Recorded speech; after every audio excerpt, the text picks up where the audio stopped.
یہ اللہ کی رحمتوں کا موسم بہار ہے اور اہل ایمان کے لیے کرم نوازیوں، رحمات، برکات اور انوار کا لوٹ سیل میلہ ہے، جس میں گناہگاروں کی بخشش و مغفرت کا ساماں ہوتا ہے، اور اللہ ماہ سیام کی ہر شب کو گناہگار جہنم کی آگ سے آزاد فرماتا ہے۔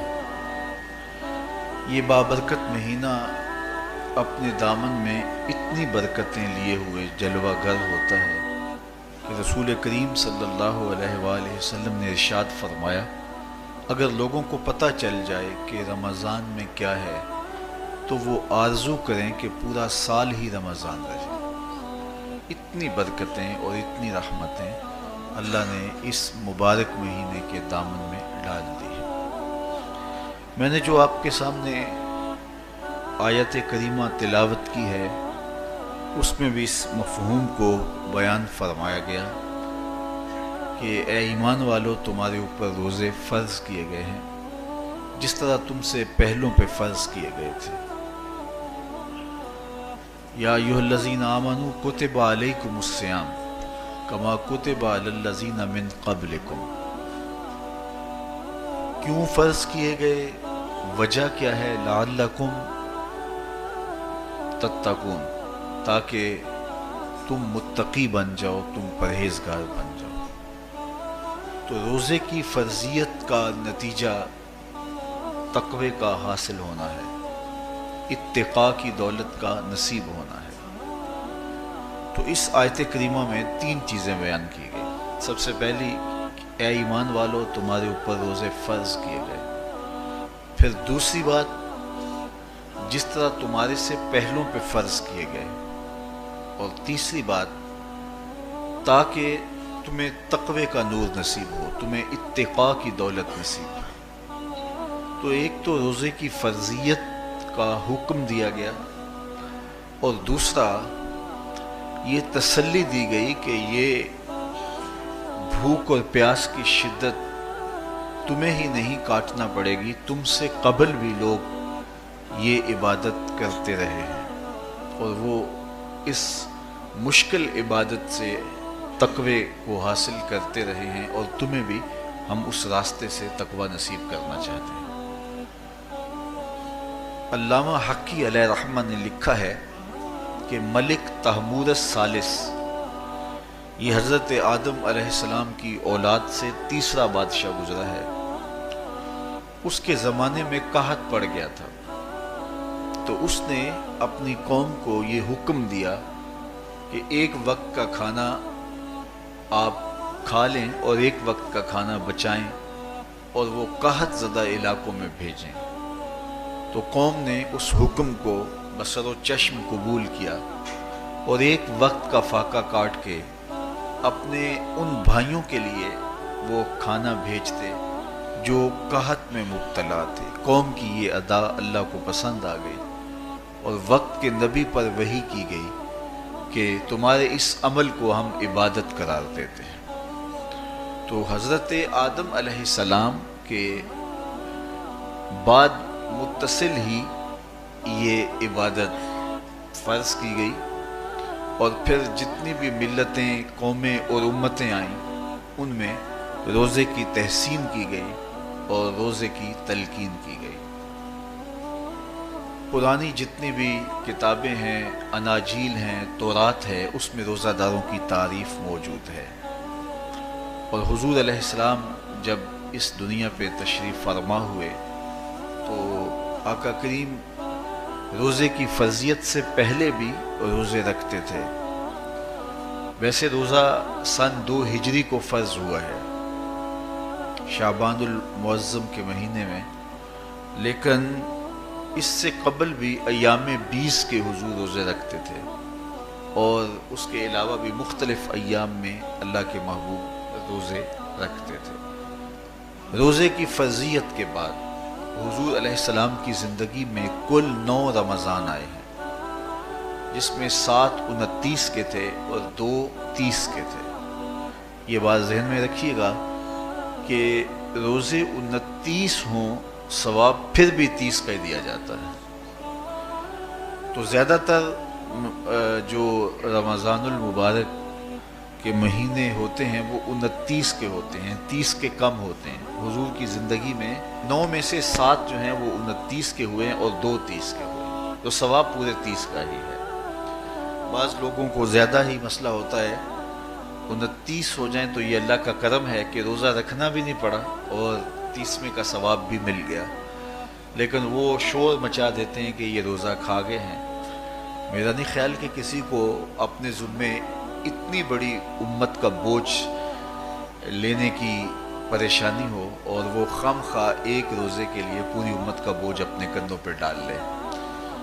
تو 29 روزے ہوں یا 30 ہوں، اللہ ثواب پورے 30 کا ہی عطا کرتا ہے. روزہ اللہ تعالیٰ جل شانہ کی رضا اور اس کی محبت کے حصول کا ذریعہ ہے، اور اس کا عملی نتیجہ جو اس آیت کریمہ میں بیان کیا گیا وہ تقوی ہے. لعلکم تتقون، روزہ اس لیے فرض کیا گیا کہ تمہیں تقوی نصیب ہو جائے، اتقاء کی دولت نصیب.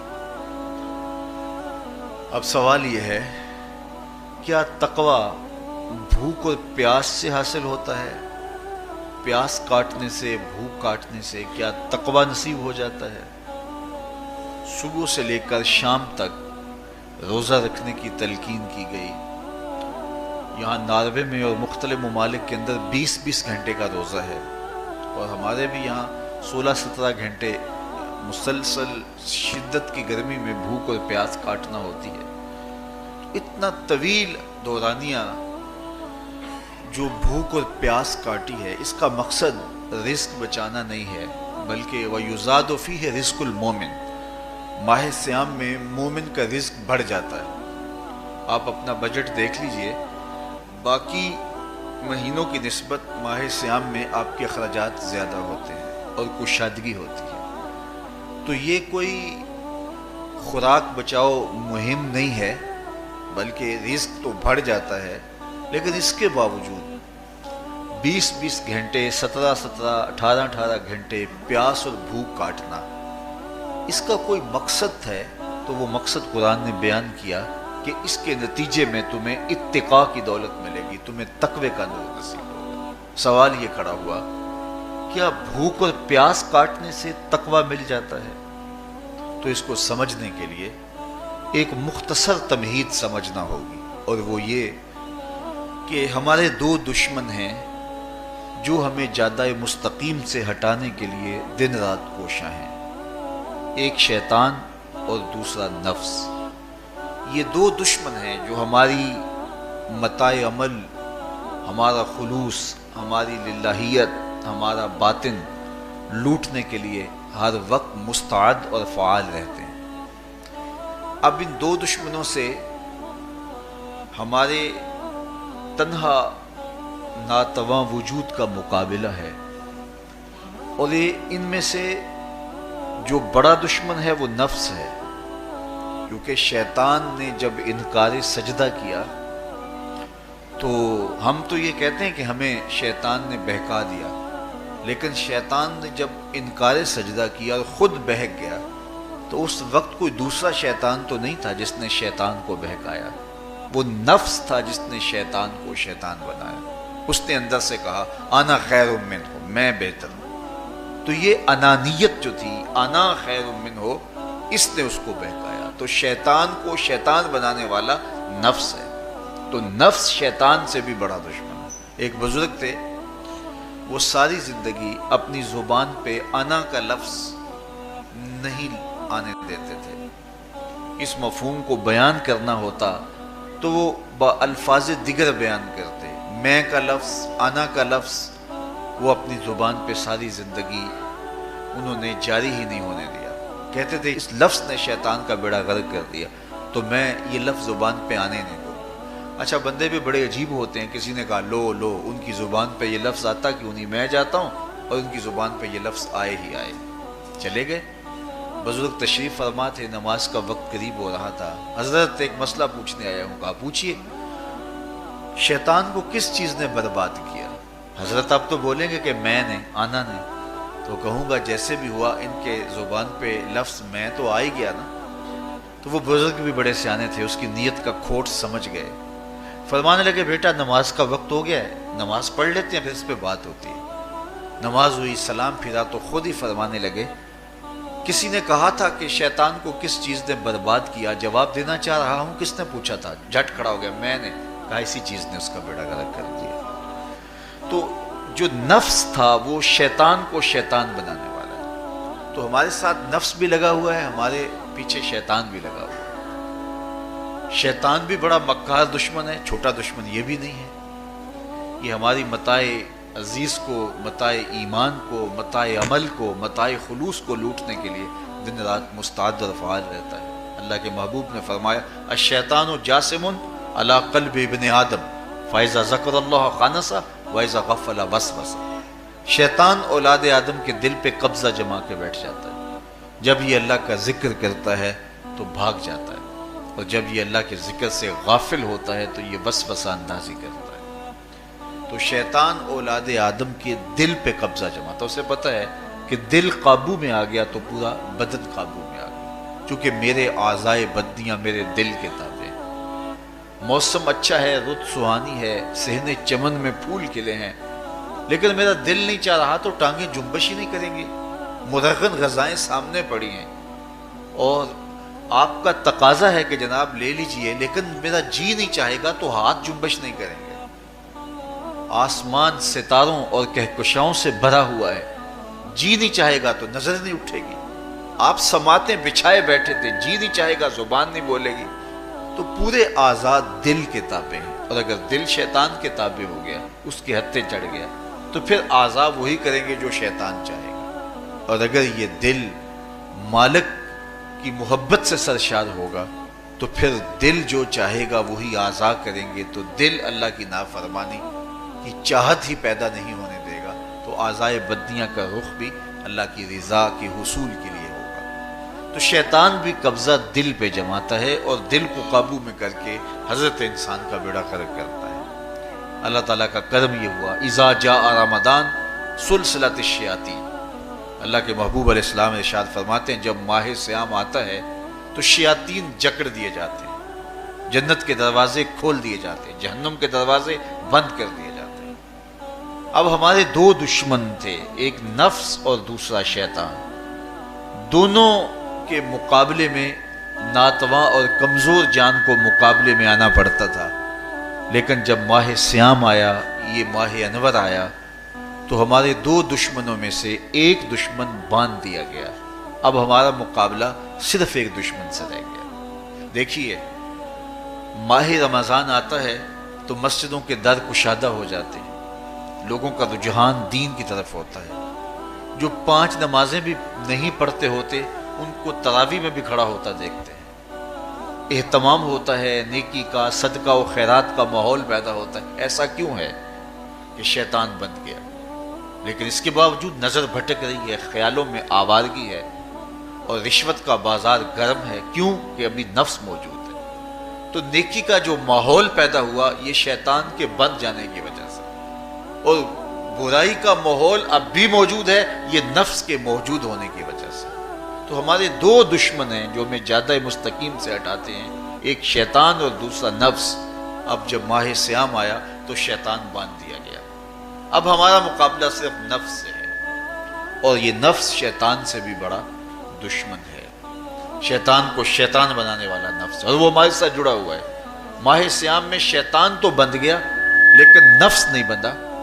اب ہمیں اپنے نفس کو کمزور کر کے اور اپنی فتح حاصل کرنی ہے اور تقوی کی منزل کو پانا ہے۔ اب شیطان تو اللہ نے باندھ دیا، اب نفس کو کیسے باندھیں؟ تو آئیے نفس کی بندش کیسے ہوگی یہ کسی ایکسپرٹ سے پوچھیں گے کہ یہ کیسے اس کو باندھیں گے، اس کو کیسے قابو میں کریں گے، تو کسی ایسے شخص سے پوچھیں جو اس شعبے کا ماہر ہو۔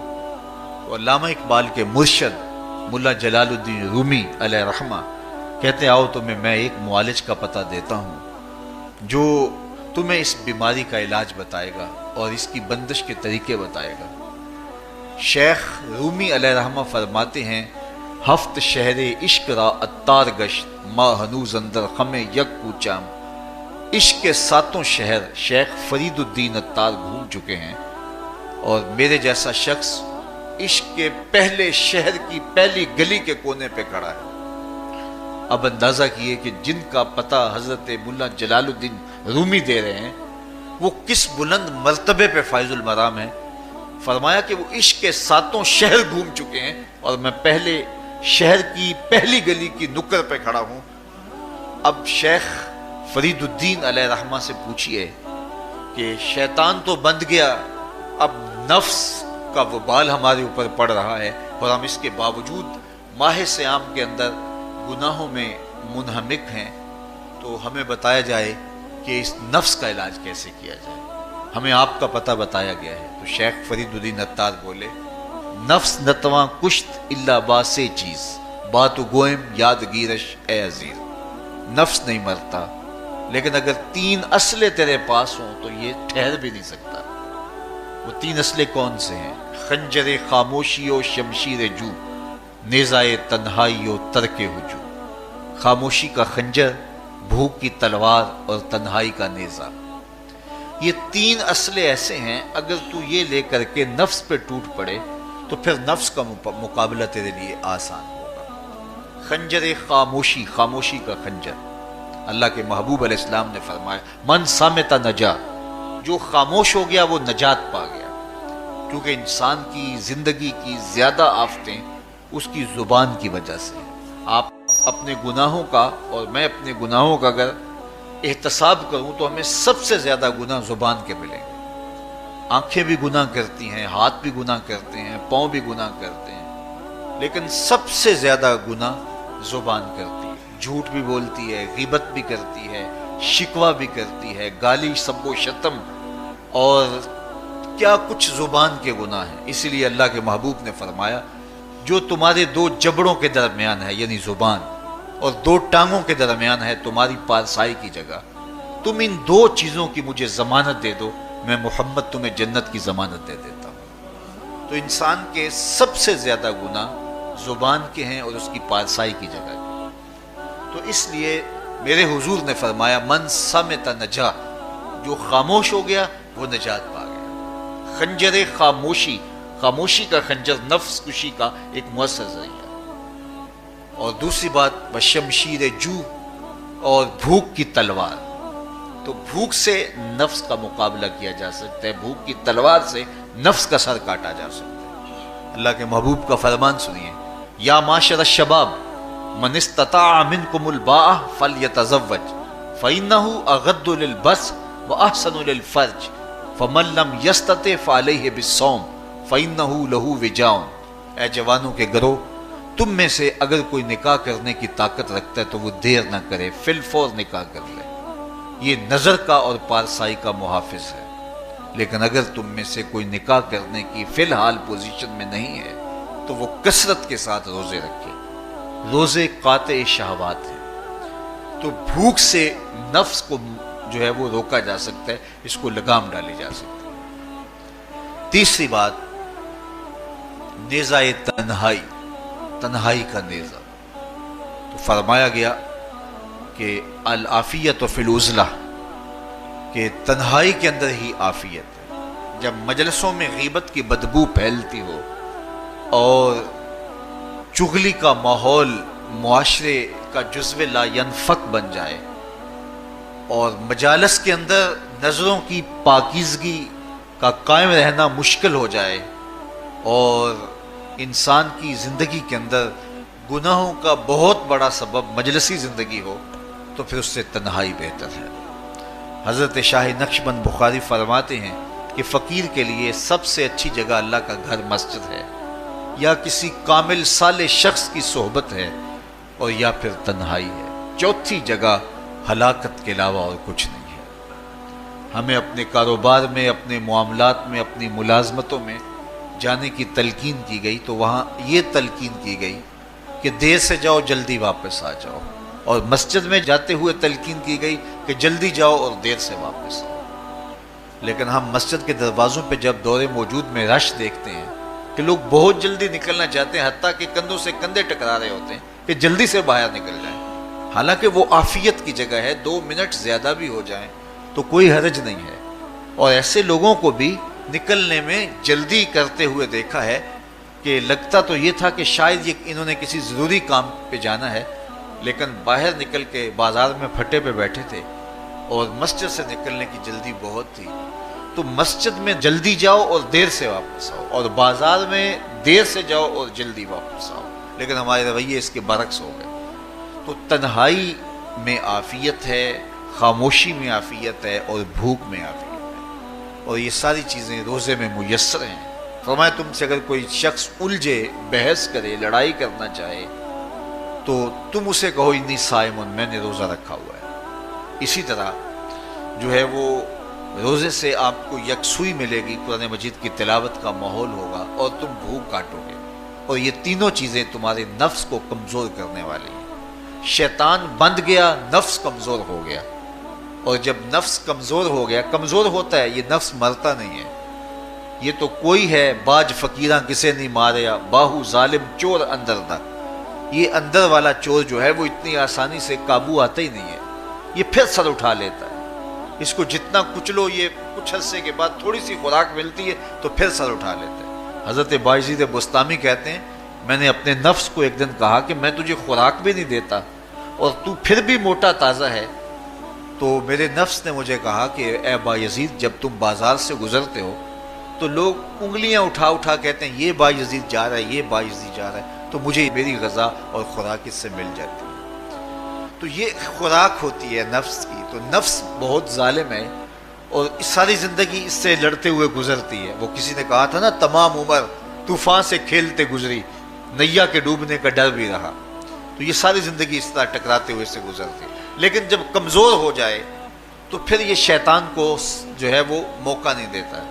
لیکن اگر نفس ماہ سیام میں ہمارا کمزور نہ ہوا، صرف ہم نے بھوک ہی کاٹی اور باقی اپنے معمولات وہی رکھے، تو میرے حضور نے فرمایا جس نے جھوٹ اور برے کام نہیں چھوڑے اور جھوٹے کام ترک نہیں کیے، اس کے بھوکا اور پیاسا رہنے کی اللہ کو کوئی ضرورت نہیں ہے۔ روزہ تو ایک مشق تھی، یہ تو باطن کی تطہیر کا ایک ذریعہ تھا، یہ تو من کی تہذیب کا ایک ذریعہ تھا، یہ تو نفس کی شر سے اپنے آپ کو بچانے اور شیطان کے مکر و فریب سے بچانے کا ایک ذریعہ تھا۔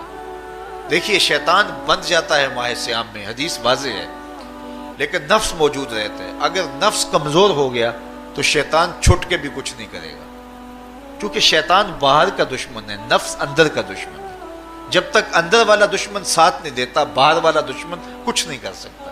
ہمارے دیہاتوں میں چوری ہو جائے تو بوڑھے بزرگ سر جوڑ کے بیٹھ جاتے ہیں کہ چور کہاں سے آیا، کیسے آیا، تو ایک نقطے پہ سارے متفق ہوتے ہیں کہ اندر کا کوئی بھیتی ضرور موجود ہے۔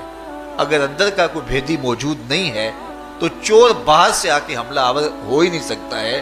تو شیطان باہر کا چور ہے، نفس اندر کا بھیتی ہے، اور اگر یہ اندر والا باہر والے کا ساتھ نہ دے تو شیطان انسان پر حملہ آور ہو ہی نہیں سکتا۔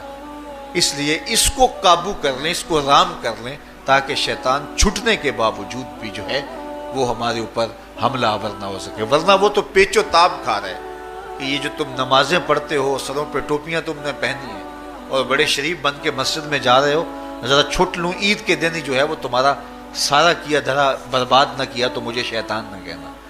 تو وہ سب کچھ برباد کر دیتا ہے اگر ہمارے نفس کی تہذیب نہیں ہوتی۔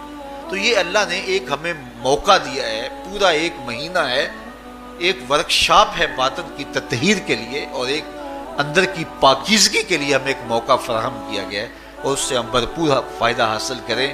قرآن مجید کی کثرت کے ساتھ تلاوت، صلاۃ التراویح میں شمولیت اور خاموشی کا اختیار کرنا، اور جو ہے وہ اللہ کے ذکر فکر کی طرف متوجہ رہنا اور بھوک کاٹنا، اس کا عملی نتیجہ یہ ہوگا کہ اتقاء کی دولت نصیب۔ دیکھیے ماہ سیام میں ہمیں ان کاموں سے بھی روک دیا گیا جو کہ کام جائز تھے، کھانا پینا اور جو ہے وہ اپنی منکوحہ سے جنسی تعلق، یہ تو وہ امور تھے کہ جو جائز تھے، مشروع تھے، لیکن اوقات روزہ میں ان جائز کاموں سے بھی ہمیں روک دیا گیا۔ اس فلسفے کو ہمیں سمجھنا ہوگا کہ جو کام شریعت میں جائز تھے، مشروع تھے، روزہ ان سے بھی رک جانے کا نام ہے، اور جو چیزیں شریعت میں جائز ہی نہیں ہیں، جھوٹ بولنا ہے، غیبت کرنا ہے، بد نگاہی ہے، اور دیگر برے اعمال ہیں، تو یہ چیزیں تو روزہ نہ بھی ہو پھر بھی ناجائز ہیں۔ تو جو چیزیں جائز تھی روزے میں ان سے بھی منع کر دیا گیا، اور جو چیزیں ناجائز ہیں تو اگر کوئی شخص ان چیزوں سے نہیں رکتا تو پھر اس نے روزہ کیا رکھا؟ ایک بندہ بھوک کاٹتا ہے لیکن جھوٹ بولتا ہے، ایک بندہ پیاس کاٹتا ہے لیکن غیبت کرتا ہے، ایک بندہ صبح سے شام تک نہ کچھ کھاتا ہے نہ کچھ پیتا ہے لیکن رشوت لیتا ہے، پھر مجھے بتائیے اس نے روزہ کیا رکھا؟ روزہ تو ایک مشق تھی کہ جو چیزیں جائز تھی ان سے بھی منع کر دیا گیا، ان سے بھی روک دیا گیا، اور جو ناجائز تھی وہ تو پہلے ہی ناجائز تھی، روزے کے بغیر بھی ناجائز تھی۔ تو اس لیے روزہ ایک مشق ہے، ہمارے سامنے مرغن غذا موجود ہے، ہمارے پاس سامنے ٹھنڈا مشروب موجود ہے، اور ہمیں مشق کرنے کی تلقین کی گئی کہ تمہیں بھوک ہے، شدت کی پیاس ہے، لیکن صبر کر کے دکھاؤ تم نہیں لوگے، یہ تمہاری مشق ہے۔ تو پھر جو حرام ہوگا، اللہ کی طرف سے ممنوع ہوگا، تو اس کو تم کس طرح لوگے جب تمہاری یہ مشق ہو چکی؟ لیکن ہم اس مشق کے اندر ہی جب ان سے نہیں رکیں گے تو پھر ہمارا روزہ ہی نہیں ہوگا، پھر بھوک اور پیاس کاٹنے کے علاوہ کچھ نہیں ہوگا۔ بہت سارے روزہ دار ایسے ہیں جن کا روزہ سوائے بھوک اور پیاس کاٹنے کے کچھ نہیں ہے۔ اس لیے جن چیزوں سے اللہ نے منع کیا ہے ان سے تو رکنا ہی رکنا ہے، جو چیزیں مشروع ہیں ان سے وقتی طور پہ روکا گیا تو ان سے بھی روک کر کے روزے کی تکمیل کی جائے۔ اچھا، روزے میں ایک اور چیز ہے کہ ہمارے صوفیاء مراقبہ کر کے ایک دولت پاتے ہیں، اور وہ کیا کہ اللہ دیکھ رہا ہے۔ وہ مراقبے میں بیٹھ جاتے ہیں اور اس تصور میں ڈوب جاتے ہیں کہ میرا اللہ مجھے دیکھ رہا ہے، اور یہ یقین اپنے اندر اتارتے رہتے ہیں۔ اس کا نتیجہ یہ ہوتا ہے کہ پھر گناہ کرنا مشکل ہو جاتا ہے۔ یہ تصور جب بندے کے ساتھ جڑ جاتا ہے کہ میرا اللہ مجھے دیکھ رہا ہے۔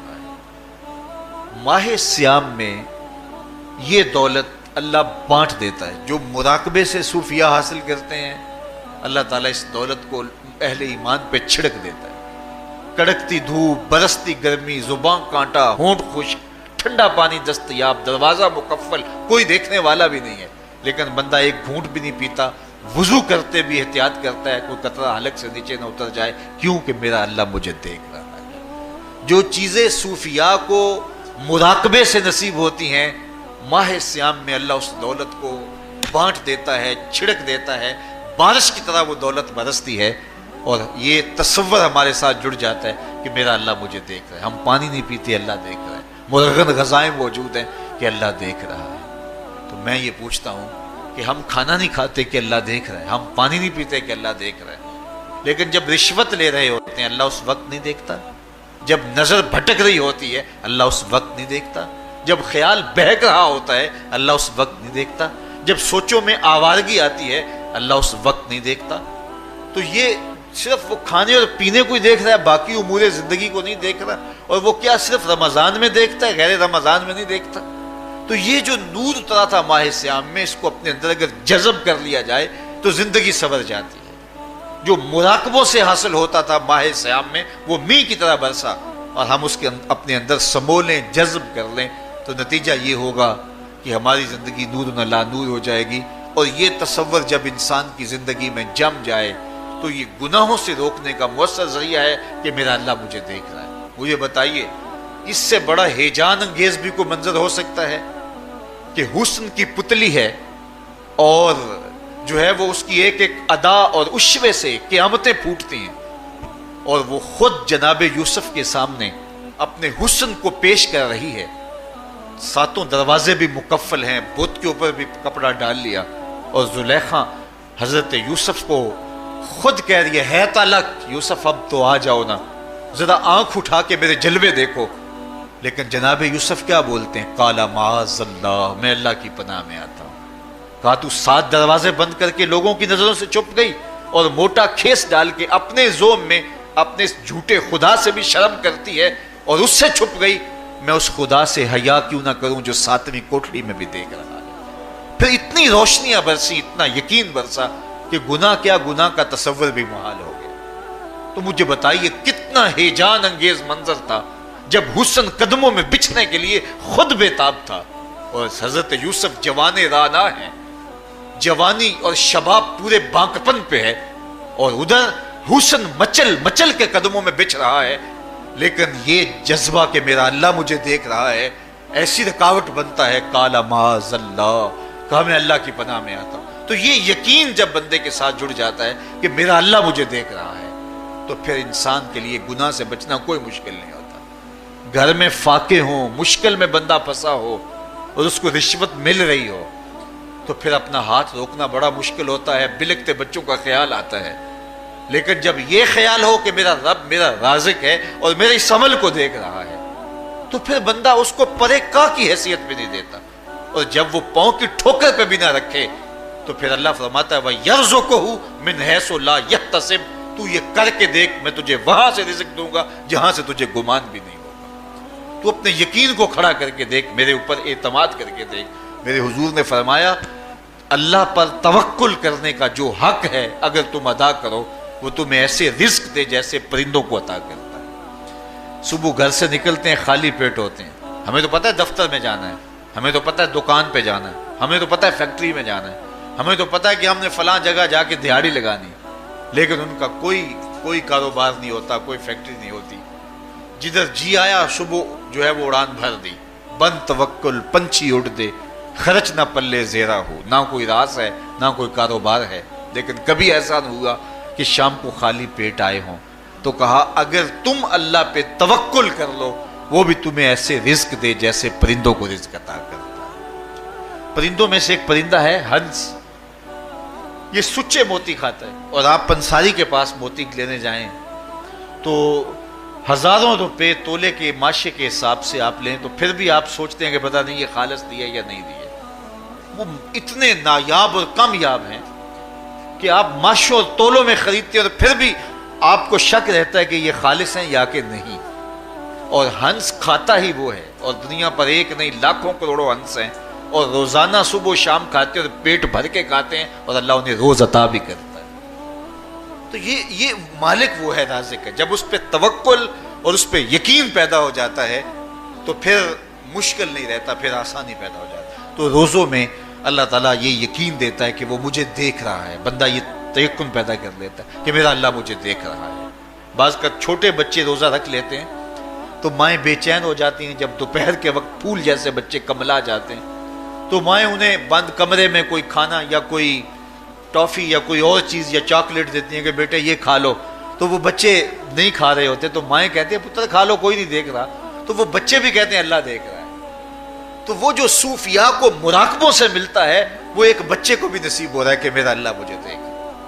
یہاں ایک اور بھی تسلی ہے، ہم ہزار گناہ گار سہی، ہم ہزار سیاہ کار سہی، لیکن ہمارا رب پہ کتنا یقین ہے رمضان میں پتہ چلتا ہے کہ اس ذات پہ ہمارا کتنا تیقن ہے، کتنا یقین ہے، جس کو دیکھا نہیں، چھوا نہیں، بات نہیں ہوئی، جو تصور خیال کی حدود سے بھرا ہے، اتنا یقین ہے کہ ہم پانی نہیں لیتے، کھانا نہیں لیتے کہ میرا اللہ مجھے دیکھ رہا ہے۔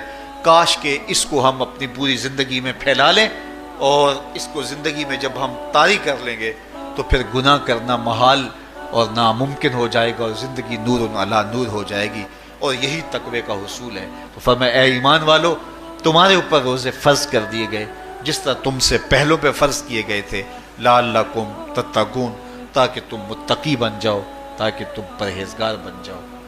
حضرت سلمان فارسی رضی اللہ تعالی عنہ سے مروی ہے کہ جب شعبان کی 29 تاریخ ہوتی تو اللہ کے محبوب ہمیں خطبہ ارشاد فرماتے، اس میں رمضان المبارک کے فضائل بیان کرتے اور کہتے تمہارے پاس ایک شہر عظیم، عزت اور عظمت والا مہینہ آ رہا ہے، جس کا ہر دن باقی سال کے دنوں سے افضل ہے، جس کی ہر رات باقی سال کی راتوں سے افضل ہے، اور اس میں ایک رات ایسی ہے لیلۃ القدر جو 1000 مہینے سے بہتر۔ تو یہ اللہ تعالیٰ کی رحمتوں کا روپ ہے، رحمتوں کے دروازے کھول دیے جاتے ہیں، اور روزہ دار کا روزہ بالخصوص عصر کے وقت، شام کے وقت، پچھلے پہر، روزہ دار کے خالی معدے سے جو ایک بو اٹھتی ہے، مہک اٹھتی ہے، اللہ کو کستوری سے بھی زیادہ محبوب ہوتی ہے۔ اللہ اکبر. اور فرمایا للصائم فرحتان، فرحت عند فطرہ و فرحت عند لقاء ربہ. روزہ دار کے لیے دو خوشیاں ہیں. ایک خوشی اسے تب ملتی ہے جب وہ روزہ کھولتا ہے سارے دن کی بھوک اور پیاس کاٹ کے، جب شام کو ٹھنڈا اور میٹھا مشروب اسے ملتا ہے اور وہ مشروب اپنے جو ہے وہ منہ میں ڈالتا ہے، وہ معدے کی طرف اترتا ہے، تو اس کی زبان بولے نہ بولے اس کا ایک ایک انگ اللہ کی تسبیح بول رہا ہوتا ہے اور اللہ کا شکر ادا کر رہا ہوتا ہے. اس وقت اسے ایک عجیب فرحت ہوتی ہے کہ اتنا طویل لمبا روزہ تھا، شکر ہے کہ میرا روزہ تکمیل کو پہنچا. ایک روحانی مسرت، پھر روزہ کھلنے کے وقت اس کو بدنی مسرت. تو ایک فرمایا اس کو فرحت تب ملتی ہے جب وہ روزہ کھولتا ہے، وَفَرْحَةٌ عِنْدَ لِقَاءِ رَبِّهِ. اور دوسری فرحت اسے تب ملے گی جب روزے کے صلے میں اللہ اپنے رخ سے پردہ ہٹا دے اور اللہ اپنا دیدار عطا فرمائے گا. تو یہ روزے دار کے لیے خوشیاں ہیں. تو خوش نصیب ہیں وہ لوگ جو ماہ صیام کے روزے پورے خشوع و خضوع کے ساتھ رکھتے ہیں اور اس کی برکتوں سے مالا مال ہوتے ہیں. ورنہ بعض لوگ میں نے ایسے بھی دیکھے ہیں وہ چھوٹی چھوٹی بیماریوں کا بہانہ بنا کے روزہ ترک کر دیتے ہیں اور انہیں حوصلہ ہی نہیں پڑتا روزہ رکھنے کا. چونکہ الصوم نصف الصبر، روزہ آدھا صبر ہے. میں سمجھتا ہوں، میں شوگر کا مریض ہوں اور 4 سے 5 گھنٹے اگر مجھے کچھ کھانے کو نہ ملے تو میری طبیعت میں ایسا اضطراب اور بے چینی پیدا ہو جاتی ہے کہ میں گھر والوں سے الجھنے کی کیفیت میں بھی آ جاتا ہوں. لیکن ماہ صیام میں 20 گھنٹے بھی کاٹ لیتا ہوں، لیکن میری طبیعت پہ کوئی بوجھ اس لیے نہیں ہوتا کہ میں اللہ کی رضا کو اپنے ذہن کے ایک ایک گوشے میں رکھے ہوئے ہوتا ہوں. تو یہ آدھا صبر ہے، یہ صبر سکھاتا ہے. اور پھر روزے سے جب ہم بھوک کاٹتے ہیں تو غربا، مساکین، وہ لوگ جو بیچارے بھوک اور پیاس کاٹ کے زندگی گزارتے ہیں، ان کا بھی ہمیں خیال آتا ہے کہ ہمیں تو اپنے اختیار سے چند لمحوں کے لیے بھوک کاٹنی پڑی تو اس کی کلفت اور اس کی اذیت اتنی ہے. تو جو شخص مجبوری کی وجہ سے کاٹتے ہیں اور ان کے بلکتے بچے ان کے سامنے ہوتے ہیں تو پھر ان کا عالم کیا ہوگا. تو اس سے پھر صدقہ اور خیرات کا ماحول پیدا ہوتا ہے اور ہم غربا کو اپنے ساتھ خوشیوں میں شریک کرتے ہیں. اللہ تعالیٰ جل شانہ ہمیں ماہ صیام کے روزے، صلاۃ التراویح، دیگر صالح اعمال کی توفیق دے. وآخر دعوانا ان الحمد للہ رب